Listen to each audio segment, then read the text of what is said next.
विधानसभा निवडणुकांच्या तोंडावर अजित पवार अचानक गुलाबी झाले होते। गुलाबी जॅकेट, गुलाबी फेटा इतकंच काय तर प्रचार रॅलींमध्ये गुलाबी रंगांच्या कारचा ताफा देखील सर्वांचं लक्ष वेधून घ्यायचा। अजित पवारांनी काय, कुठे, केव्हा बोलायचं, प्रचाराचे मुद्दे काय असावे हे सर्व एका व्यक्तीकडून मॅनेज केलं जात होतं। अजित पवारांमध्ये हे सर्व अचानक झालेले बदल नेमकं कशामुळे? अजितदादांना अचानक असं गुलाबी रंगावर प्रेम कशामुळे सुटलं असा प्रश्न सर्वांना पडला। परंतु ज्यावेळी अजित पवार गटाने विधानसभा निवडणुकीत यश मिळवलं त्यावेळी चक्क अजितदादांच्या खांद्यावर हात ठेवून त्यांना निवडणुकीत मिळालेल्या यशाबद्दल शुभेच्छा देणारा एक फोटो सोशल मीडियावर प्रचंड व्हायरल होतो। चक्क अजित पवारांसारख्या कडक स्वभावाच्या नेत्याच्या खांद्यावर हात ठेवणारा व्यक्ती होता नरेश अरोरा। हा तोच व्यक्ती होता ज्यानं अजितदादांना गुलाबी करत अख्खी निवडणूक त्यांच्या बाजूने वळवली। लोकसभेत महायुतीचा दारुण पराभव झाल्यानंतरच्या विधानसभा निवडणुकीत अजितदादांसमोर शरद पवारांचं मोठं आव्हान असतानाही याच नरेश अरोराच्या बळावर दादांनी चांगला विजय मिळवला होता। नरेश अरोरा हे डिझाइन बॉक्स या कंपनीचे सहसंस्थापक आणि संचालक आहेत। ही कंपनी राजकीय प्रचारांचे रोडमॅप आखून व्यवस्थापन करते, सोबतच digital media strategist, social media campaign आणि ब्रँडिंगवर काम करते। साधारण 2024 पासून महाराष्ट्राच्या राजकारणात नरेश अरोरा यांचं नाव घेतलं जाऊ लागलं। विधानसभा निवडणुकीच्या काही काळाआधी नरेश अरोरा यांची डिझाइन बॉक्स ही कंपनी अजित पवार यांच्या राष्ट्रवादी काँग्रेस पक्षाशी जोडली गेली। अरोरा यांच्या या कंपनीने राबवलेल्या प्रचार मोहिमेमुळे राष्ट्रवादी काँग्रेसला विधानसभा निवडणुकीमध्ये चांगलं यश मिळालं। त्याचवेळी अजित पवार या काळामध्ये परिधान करत असलेल्या गुलाबी जॅकेटची ही चर्चा सुरू झाली होती। या मागची कल्पना नरेश अरोरा यांचीच असल्याचं बोललं जातं। नरेश अरोरा यांनी विविध राज्यांमध्ये अनेक निवडणुकांमध्ये काँग्रेसच्या विविध नेत्यांसोबत काम केलं। आता मुद्दा हा आहे की नरेश अरोरा जोपर्यंत कॅम्पेन पर्यंत होता तोपर्यंत ठीक, पण आता हा व्यक्ती राष्ट्रवादीच हँडओव्हर करतो की काय हा प्रश्न। अजित पवार गेल्यानंतर प्रफुल्ल पटेल, तटकरे या सगळ्या लोकांसोबत फिरणारा नरेश अरोराच। उपमुख्यमंत्री म्हणून सुनेत्रा पवार शपथविधी करणारे, हा मेसेज घेऊन मुंबईला रवाना होणारा हा नरेश अरोराच। मुद्दा हा आहे की नरेश अरोरा राष्ट्रवादीला जास्त प्रिय झालाय की भाजपला। नरेश अरोरा ही व्यक्ती जेव्हा महानगरपालिका निवडणुका सुरू होत्या त्यावेळी याच व्यक्तीच्या पुण्यातील डिझाइन बॉक्स या कार्यालयावरती ईडीची धाड पडली होती। आता ती पडलेली धाड आणि भाजप सोबतचे लागेबांधे समजून येऊ शकतात। चला पुन्हा मूळ ट्रॅकवर येऊया।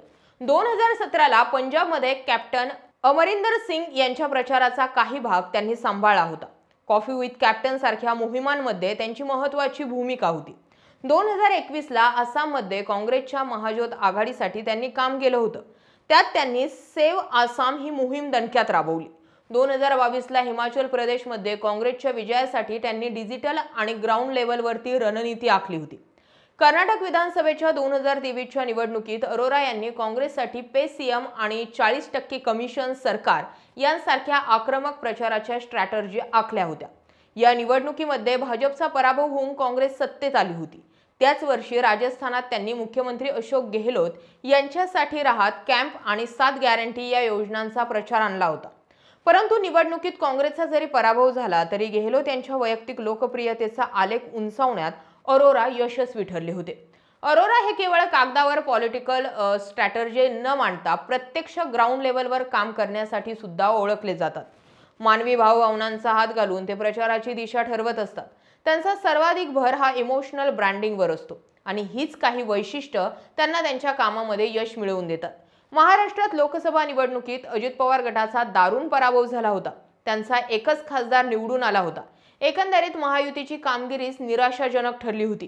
हे अपयश पुसून काढण्यासाठी राष्ट्रवादी काँग्रेसने कंबर कसली होती। त्याचाच भाग म्हणून विधानसभा निवडणुकीमध्ये राष्ट्रवादी काँग्रेसच्या प्रचार मोहिमेचे काम नरेश अरोरा यांच्या डिझाइन बॉक्सकडे देण्यात आलं होतं। या निवडणुकीत अजित पवार गटाने साधारण 50 जागा लढवल्या आणि त्यांनी 41 जागांवरती विजय मिळवला।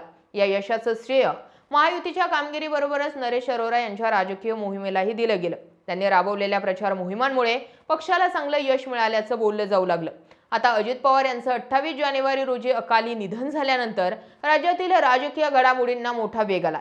राष्ट्रवादीची सूत्र कोणाकडे जाणार यावरती आता चर्चा असतानाच सुनेत्रा पवार यांनी राज्याच्या उपमुख्यमंत्री पदाची शपथ घेतली।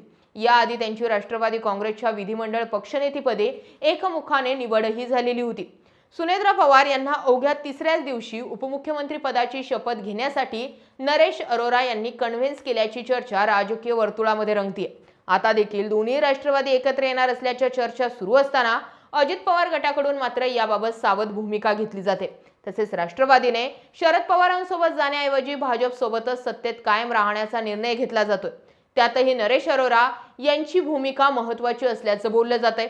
थोडक्यात अजित पवार यांच्या अकाली निधनानंतर अजित पवार गटाला आता नरेश अरोरा यांच्या पॉलिटिकल स्ट्रॅटर्जीची अधिक आवश्यकता भासणार आहे। अजित पवारांनंतर सुनेत्रा पवार यांना राजकारणात स्थिरस्थावर करण्यासाठी नरेश अरोरा यांना मोठी मेहनत घ्यावी लागणार आहे। पुढील काळ अधिक आव्हानात्मक असल्यानं अरोरा हे आव्हान कसं पेलतात हे बघणं सुद्धा महत्त्वाचं ठरणार आहे। आता नरेश अरोरा या माणसामुळे राष्ट्रवादी डुबेल असं का म्हटलं जाते? शरद पवारांना प्रश्न केला गेला, नरेश अरोरा असं करतात तसं करतात। शरद पवारांनी एका शब्दात विषय संपवला, नरेश अरोरा या माणसाला मी ओळखत नाही। अजित पवार गेल्यानंतर नरेश अरोरा यांची प्रफुल्ल पटेल, सुनील तटकरे आणि भाजप सोबत जवळीक दिसून आली। नरेश अरोरा हे नावाला राष्ट्रवादीचं काम करतात, पण ते आता भाजपचाच माणूस झालेले आहेत अशा चर्चा होऊ घातल्यात। आणि त्यामुळे पुढे जाऊन जर राष्ट्रवादी फुटली किंवा राष्ट्रवादीत काही दुहेरी घटना घडल्या तर याचा अर्थ नरेश अरोरांची स्ट्रॅटर्जी ठरू शकते। आता या सगळ्या गोष्टींमुळे नरेश अरोरा हाच माणूस राष्ट्रवादी संपवेल अशा चर्चा सुद्धा गल्लीबोळात रंगल्यात। या सगळ्या घडामोडींकडे तुम्ही कसं पाहता कमेंट सेक्शन मध्ये जरूर व्यक्त व्हा। अशाच माहितीपूर्ण व्हिडिओसाठी आपल्या चॅनलला आवर्जून सबस्क्राईब करा। जय महाराष्ट्र।